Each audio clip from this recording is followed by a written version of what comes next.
You should be dead, by every rule of history, by every law of civilization, by every calculation of power. You should not survive this century, let alone dominate it. You are a Mongol warrior in the year 1206, born on frozen grasslands with no cities, no walls, no farms, no written laws. Ahead of you stands China, a civilization thousands of years old, protected by massive armies, towering fortresses, and an economy richer than anything your people can imagine. And yet, within one human lifetime, this impossible imbalance will flip. China will burn, submit, and transform under your rule. Before we begin, pause for 1 second and comment where you're watching from right now, because this story begins on the Mongolian steppe, but it ends with the world permanently changed. This is not a fantasy. This already happened. The only question is how, and whether you survive long enough to see it. The year 1206 is not marked by fireworks or celebrations. It is marked by blood memory. You stand among tribes that spent generations murdering one another over grazing land, women, and pride. Now, for the first time, they kneel together. Temujin has been declared Genghis Khan, universal ruler. Not because of noble birth, but because he crushed or absorbed every rival who refused unity. This moment matters more than any battle. Without it, conquest dies before it begins. Loyalty is no longer tribal. It is personal. Merit matters more than lineage. Disobedience is punished without mercy. This creates something the world has never seen before. A unified steppe army that thinks, moves, and kills as one organism. You are not part of a horde. You are part of a machine.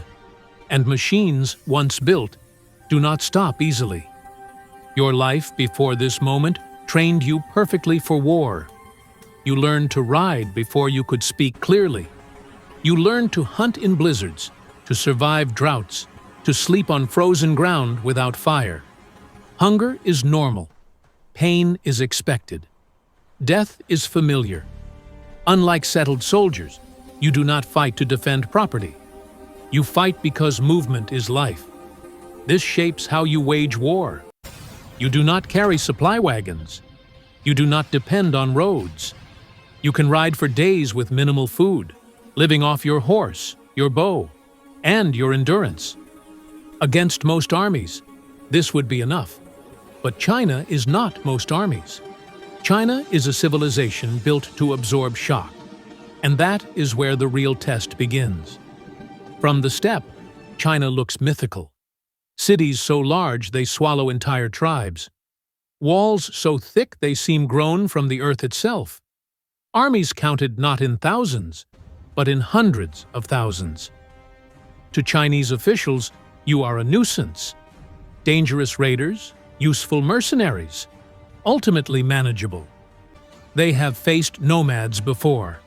They believe walls will hold. They believe bureaucracy will outlast chaos. What they do not understand is speed. While they debate orders, you act. While they defend borders, you study systems. While they cling to tradition, your leader is willing to burn tradition to the ground if it wins tomorrow's war. And by the time they realize this, it is already too late.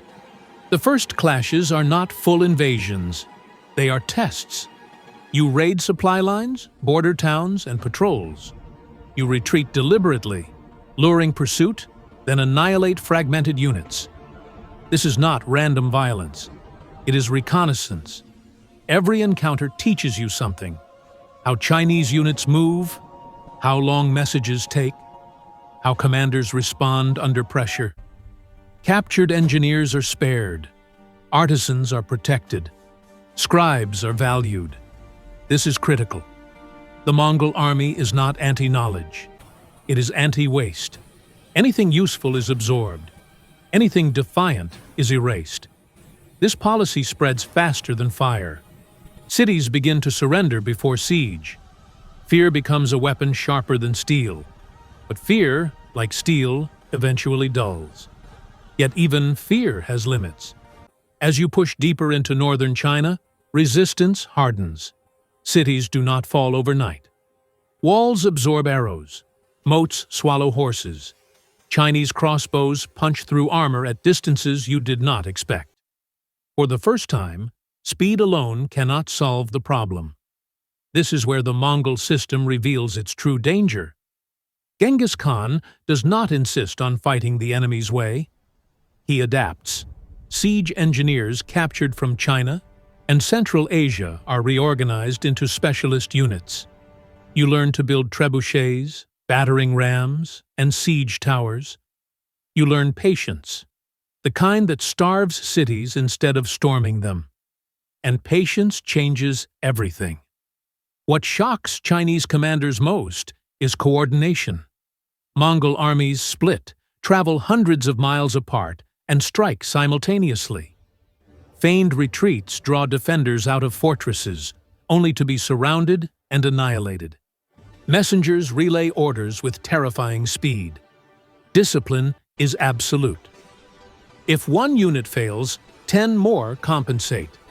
This flexibility contrasts sharply with Chinese command structures, where generals often wait for imperial approval before acting. By the time orders arrive, the battlefield has already changed. Victory is not about bravery. It is about tempo, and you are always moving faster than your enemy can think. As campaigns stretch into years, the war reshapes you. You are no longer fighting seasonal raids. You are part of a permanent military machine. Loot is distributed systematically. Families of fallen soldiers are supported. Promotions are earned through performance, not ancestry. This creates loyalty deeper than fear. Men fight knowing their deaths will not erase their families. This social contract is revolutionary. It allows the army to sustain losses without collapsing. China's strength is immense, but uneven. And uneven strength always breaks under pressure. The Yuan Dynasty begins to fracture. Refugees flood south. Food shortages spread. Tax burdens rise. Rebellions flare. Every problem multiplies the next. Mongol strategy accelerates collapse by targeting economic centers, not just armies. You burn granaries. You seize trade routes. You disrupt taxation. War becomes systemic. The goal is no longer to win battles, but to make resistance impossible. Even when Mongol armies withdraw temporarily, the damage keeps working. When you return, the enemy is weaker than before, and every return cuts deeper. Still, the cost is brutal. Siege warfare is slow. Disease kills indiscriminately.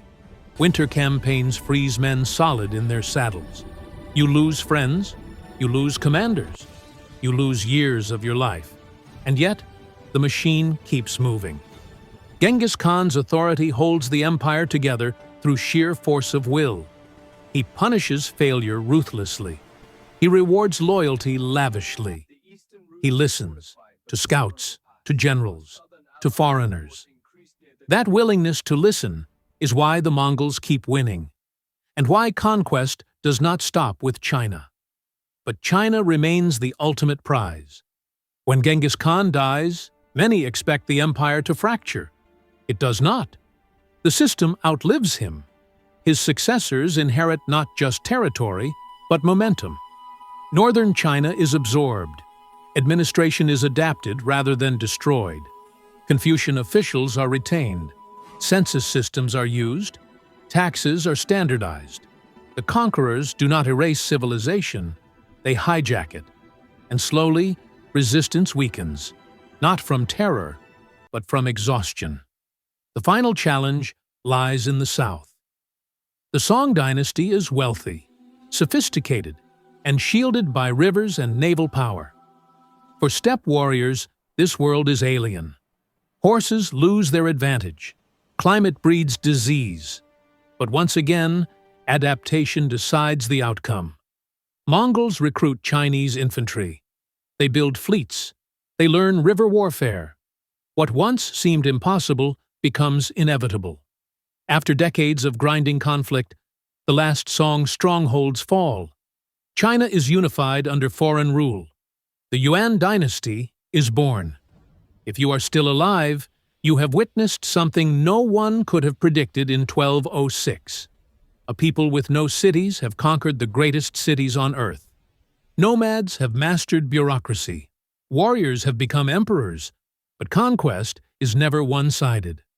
As Mongols rule China, China reshapes the Mongols. Language changes, customs change, power demands stability. Stability demands compromise. The system that conquered the world now slows itself, and history begins to turn again. So, will you conquer China?